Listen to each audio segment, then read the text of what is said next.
Okay, so I'm gonna project the screen, the PowerPoint, and then we'll get started.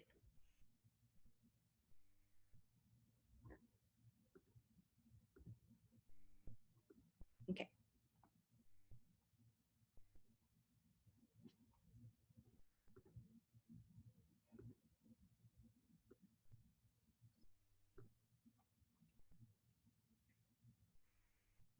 Okay, so today we're going to discuss how to,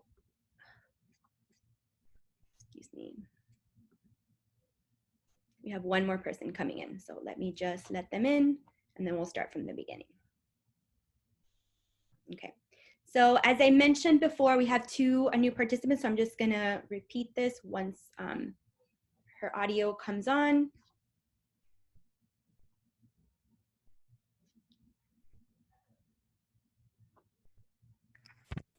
Hi, Jamie, welcome.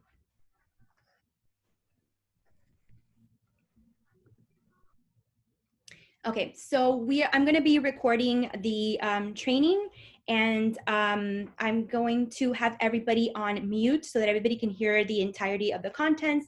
But Sarah Dager, who is the manager of the education division at CARD, she is going to be managing the chat. So any questions that you have while the presentation is going on, you can go ahead and ask there. And at the end, we will, of course, have time to discuss and clarify any questions that you may also have. So I'm just going to go ahead and get started.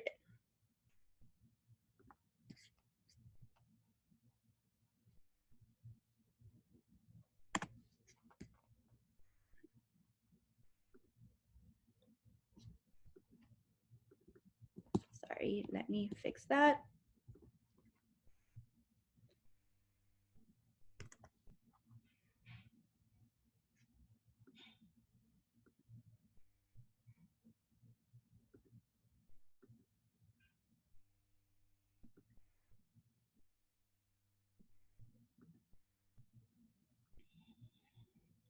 Okay.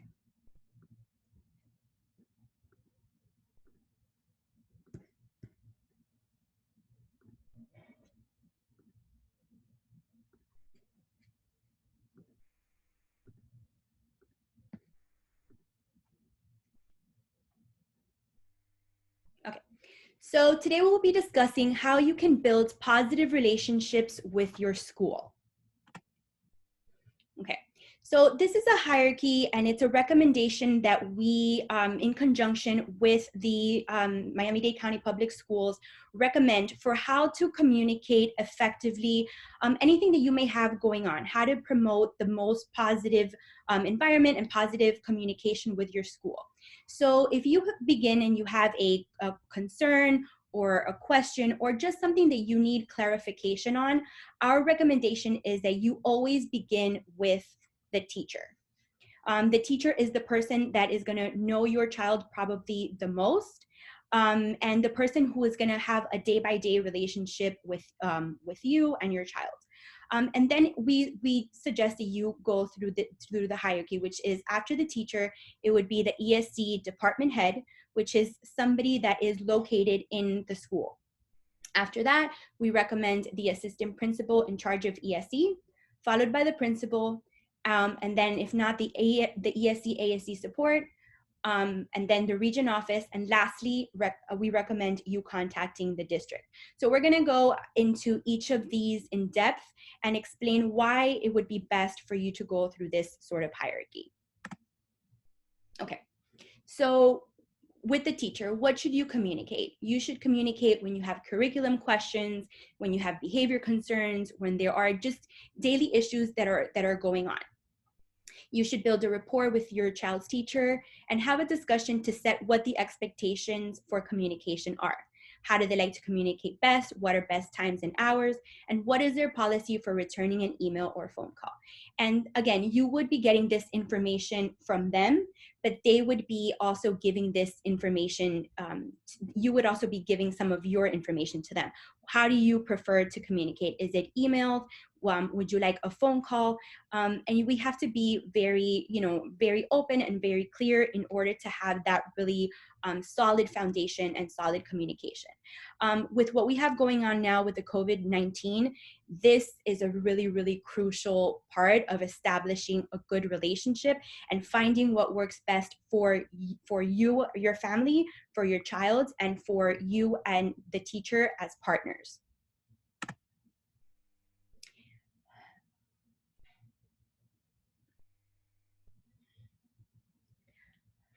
Followed by the teacher. If you feel that you have tried to communicate your needs to the teacher, and you just don't feel, there may be a conflict, or you don't feel that you really have a good communication with them, or your questions are just not being answered in a way where you feel satisfied. What happens usually in this part of this process is that many families resort to going straight to the region office and straight to the district. And what will happen a majority of the time is that the families will get redirected back to the school, and sometimes that creates it can create stress, or it can create friction, and that isn't really what we want right off the bat.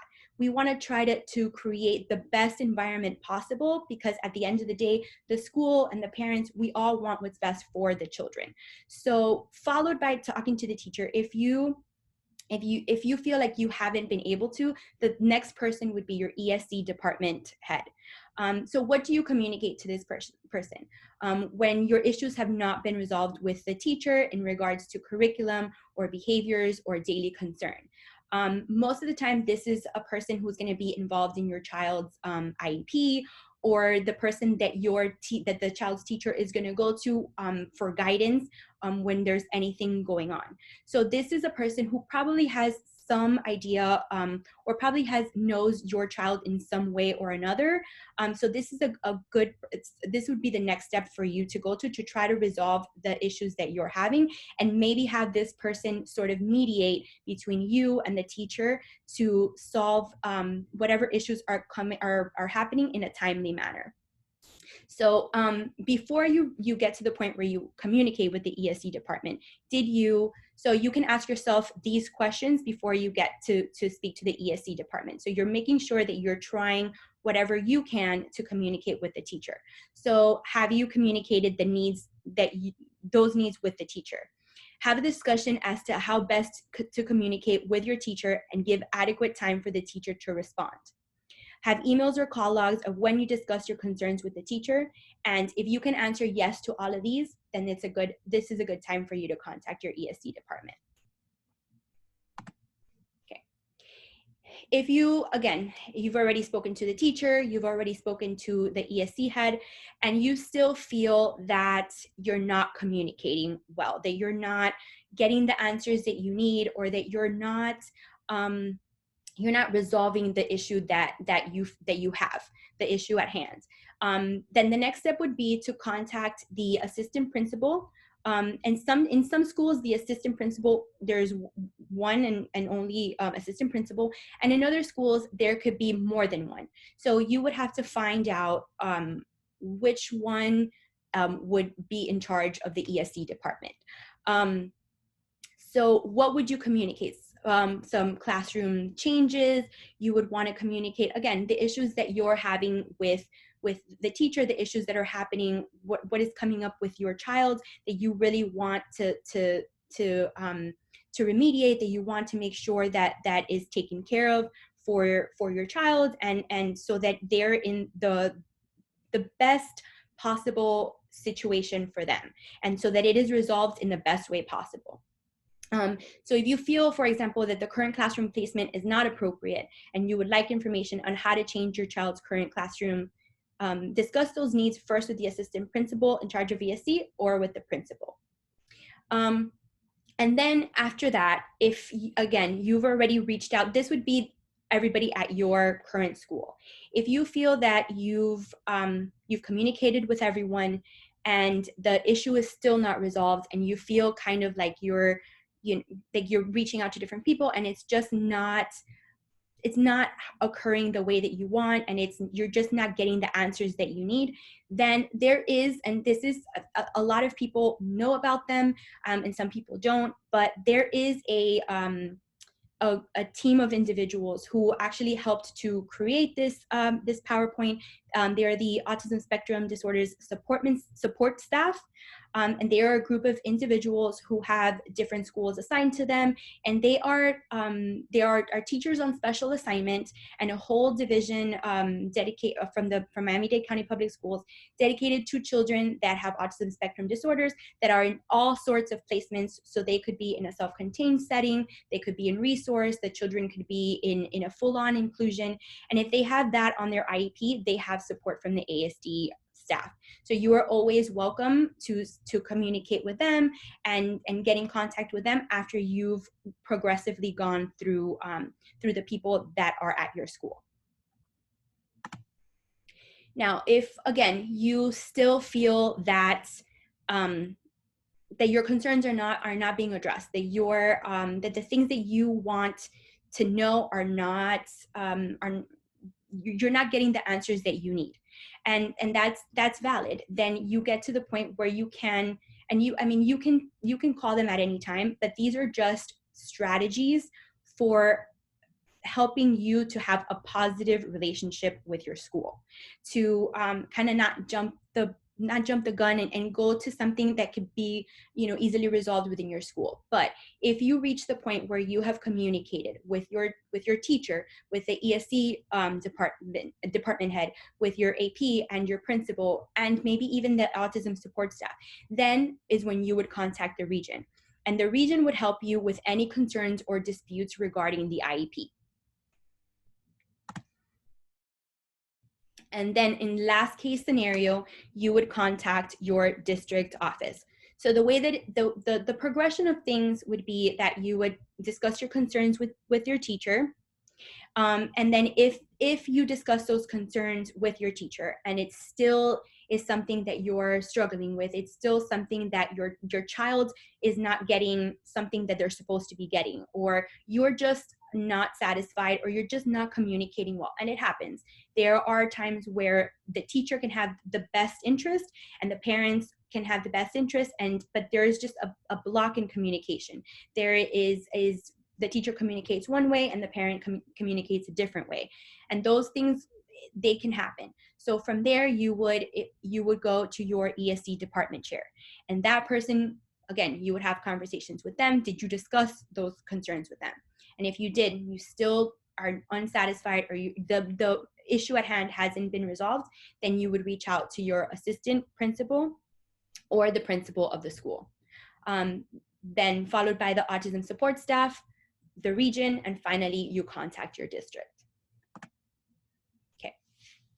So here are some tips for success.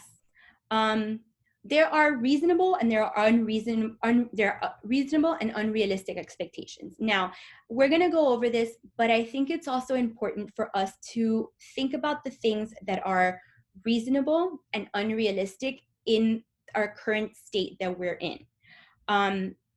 I think that you should expect, communication, and you should expect response, but we also have to take in a little bit of like the human factor when it comes to the teachers. This is all very,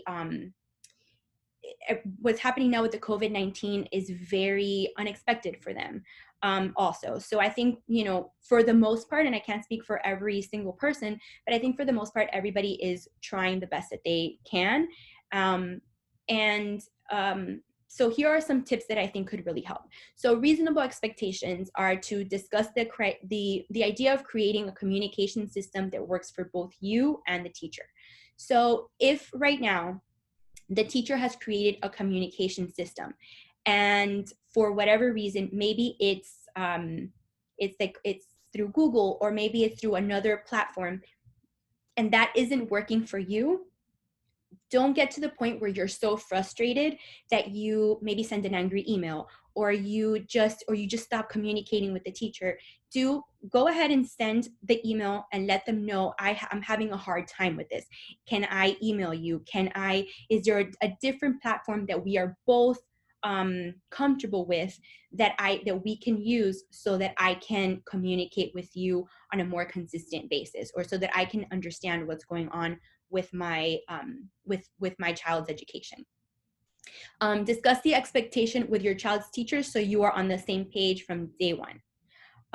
Ask about teachers' policy on returning phone calls and or emails. Again, this is also a very, you may have had this already in place before, but now that we are in this COVID-19 situation, it's very valid for you to revisit that, for you to send an email and say, if I have a question for you, how long will it take for me to get a response from you?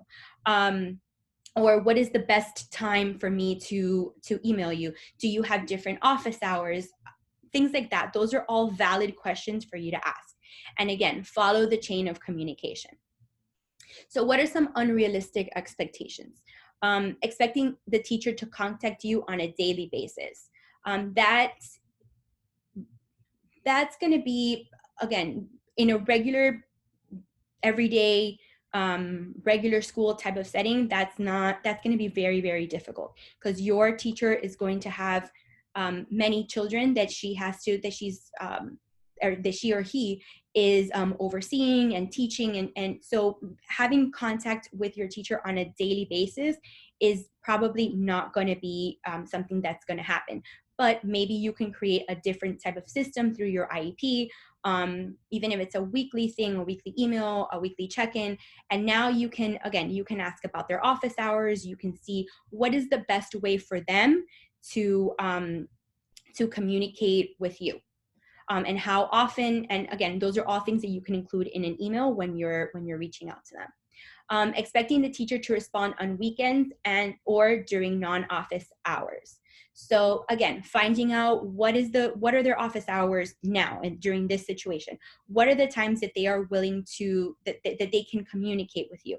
And just because we are on quarantine and just because we are in COVID-19 does not mean that the teachers don't have their own things that they're dealing with on the weekends or after office hours or anything. They may have their own families and their own things that they're doing, and they're putting part. They may be setting aside some time of their day so that they can be able to respond to your questions or give you some extra feedback or whatever it is that you need. So we have to be realistic about that as well.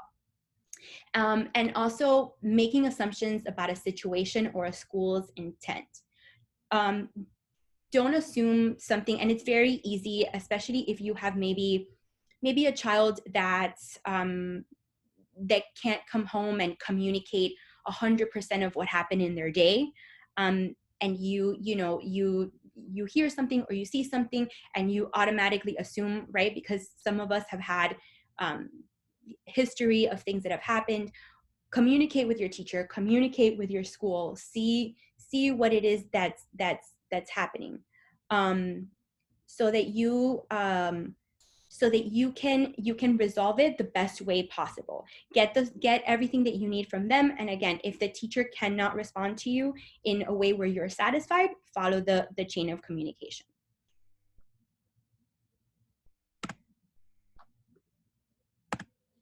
Okay, so I'm gonna stop sharing this now because I wanna go over a website with you that is, it's something that the school system put out. And basically what it is, it's their instructional continuity plan. So I'm taking a look at the chat. Have any of you already taken a look at that or explored that website? You can just write yes or no on the chat.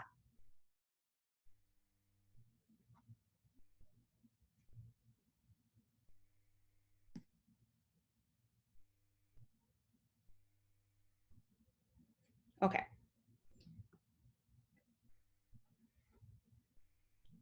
Okay, so I'm gonna just share the screen.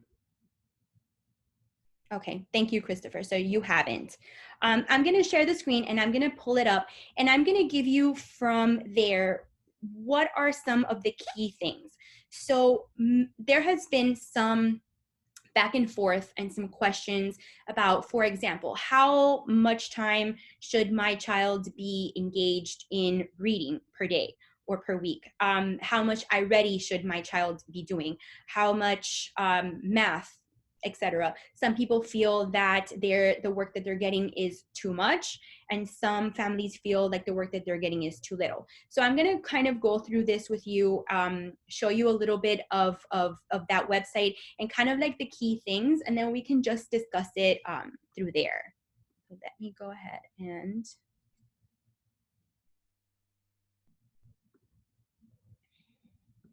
share that. Okay. So this is the instructional continuity plan. And again, this is, I believe that they put out one version of it, and then they came back and put out a different version, which is an updated version to be able to get all the way until the end of the school year. Okay, so this is actually a very, in my opinion, it's a very comprehensive document. It goes through a lot of things. So it goes through the roles in supporting distance learning, the options for content delivery, and then it really breaks things down into what the curriculum should look at for children in pre-K on a standard curriculum, and then K through 1, 2 through 5, 6 through 8, and 9 through 12 on a standard curriculum. And then it breaks it down also into for children that are on a modified curriculum for K through 5, and then for 6 through 12. So I'm going to show you, kind of go through that, and then show you a little bit about on that. So again, this is their instructional continuity plan 2.0, which expands on their previous plan with the objective of providing additional guidance and support for an extended period of closure not fully contemplated in the earlier version. So before this, they put out a version that was sort of to get them, from my understanding, for a few weeks. But now that school will be closed until the end of the school year, they updated this version, and they are giving families like a more concrete plan for that. So we can look through here. So these are the roles in supporting the distance learning. So they have everything broken down into the student roles. So dedicate appropriate time to learning, check the online platforms, ensuring that they know their usernames and passwords, identify a comfortable and quiet space, engage in online learning activities being offered by your teachers, and submit all assignments by due dates established by your teachers. So again, this is a very broad, definition of what they're expecting for their students. So this, there's obviously going to be some conversation and some accommodations and modifications for our students that are on a modified curriculum, for our students who need that extra support, who have accommodations on their IEPs, but that would be on a case-by-case basis. So I'm giving you information overall that they've put here, but if you have questions on what your child's role is, what your child is expected to do, should your child be able to do all of these things? Should your child be able to do some or very few? Those are things that I would recommend you directly communicating with your teacher.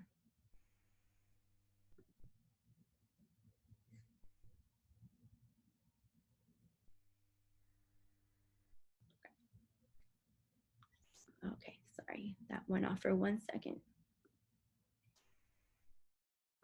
Sorry, Christy, my other computer crashed, so this is why you have to with me.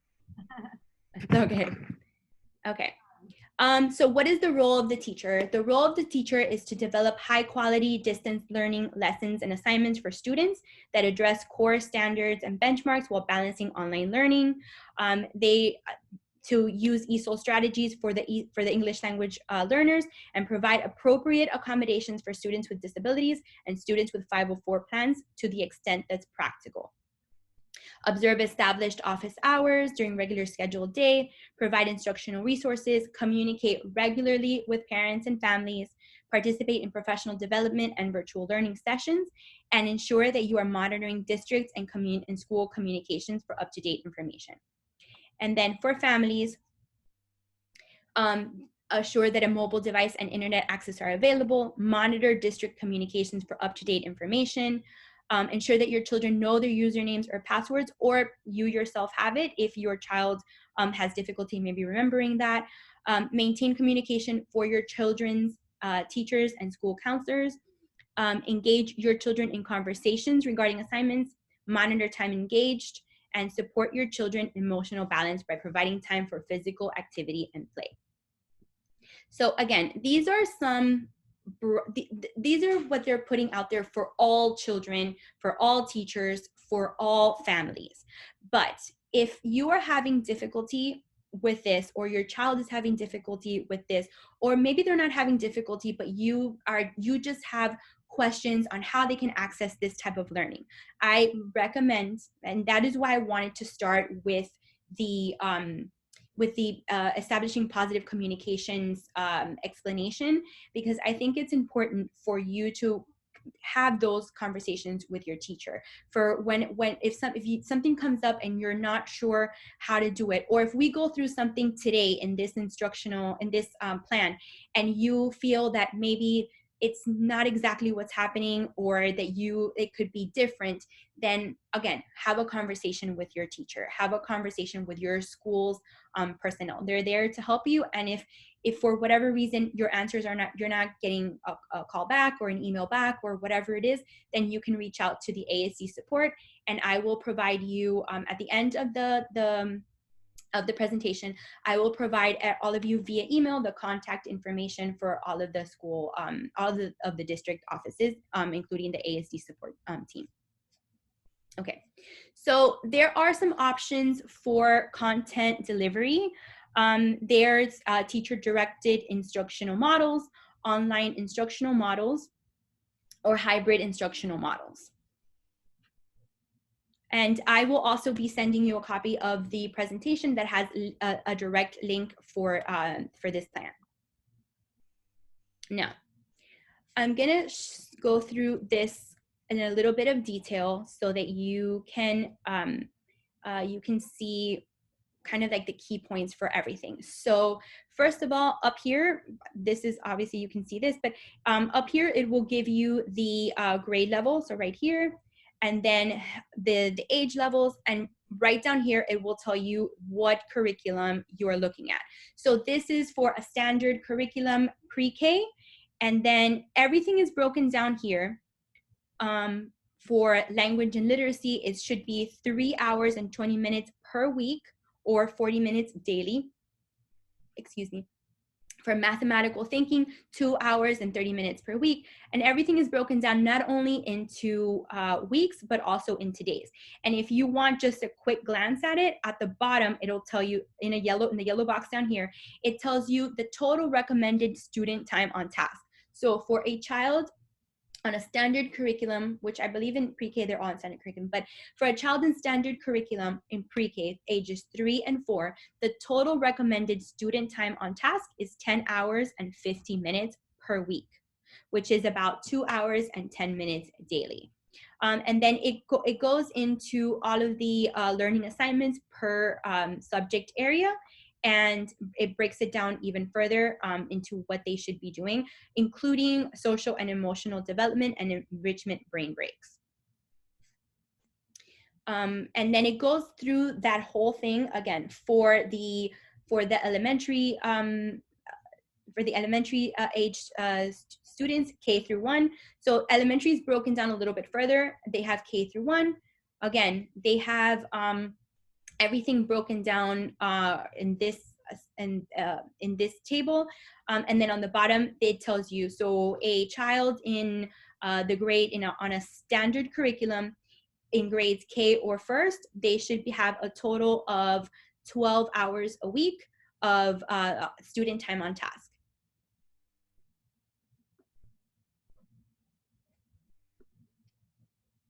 Sorry, I'm letting somebody into the meeting.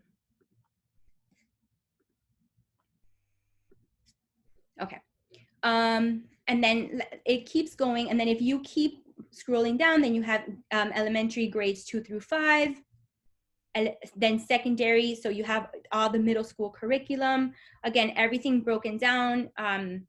And so I'm going to go back up and I'm going to show you, because I know that this is a question that I had from several families that have emailed me, or several, or just people that have been concerned overall. So when you look in the reading and language arts and writing, right here in this second bullet, when it comes to iReady through the student portal, they are to complete 60 minutes weekly in elementary grades 2 through 5 on standard curriculum. So it says that here. It says it's broken down for all of the grade levels. So that's for elementary, for K through 1. iReady is 45 minutes weekly. And I believe pre-K doesn't do that.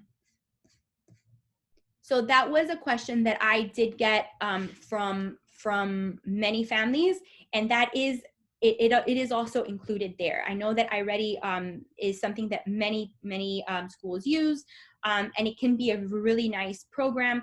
But there are times where they're being given maybe more time or less time that they should have. So I just wanted to point that out, that is something that they also specify on this plan. So again, then you go to the secondary, the middle school also breaks it down for you. And they do, in part of this time, they have some of the brain breaks that will help. So it doesn't mean that, that they necessarily have to go through these 4 to 5 hours daily in a row.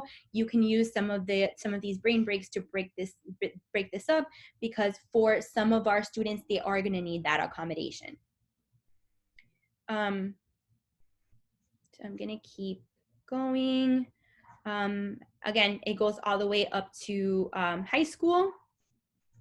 And then if you keep scrolling down for your children, if you have a child that is on a modified curriculum, this is how it's broken down. So for ESC K through 5, it's giving you everything broken down here. Again, iReady for ESC K through 5, or children that are on a modified curriculum, their iReady should be a total of 30 minutes weekly. And it breaks it down here. So their time total should be 12 hours a week, or 2 hours and 24 minutes daily. And that is for children in K through 5. And then for secondary, again, the iReady would be 30 minutes weekly, and to a same amount of instructional time. And it breaks everything down so that the children now have access to unique learning. And then this is more like some digital resources. So I'm going to stop sharing because I see that maybe, okay. Okay, so I see, let me see. So Christopher says, so according to my teacher in the academy, ICP is updated weekly with new links, as is the distance learning page. Okay, thank you for sharing that, Jamie. So Zoom is considered instruction if the teacher is teaching a lesson. So thank you, Sarah, for answering that. Also, teachers troubleshoot issues with kids on Teams and Zoom. Yes, they do. So teachers are providing, and that is part of that plan too. They have, this is a really nice website, and it really breaks everything down for you. So there are some digital resources that they're providing, and these are some of the distribution centers where they're giving away, where they're loaning out some devices. They're providing internet access through different partnerships. Okay, and then attendance, that I know is another big question. So starting April 6, 2020, students will log into the student portal to be recorded as present in school. If your child has a hard time with that, you can go ahead and assist them with logging their attendance. Students will receive a confirmation alert when they log in. Yeah, so again, understanding that our young learners in grades pre-K through second and students with disabilities may need assistance in signing on. For the purpose of attendance, the district will be deploying clever badges for students in grades K through second and special needs students. Attendance for these students will be captured via the clever badge login screen or through the traditional sign-on to the portal. Students are encouraged to log in during their regular scheduled school hours.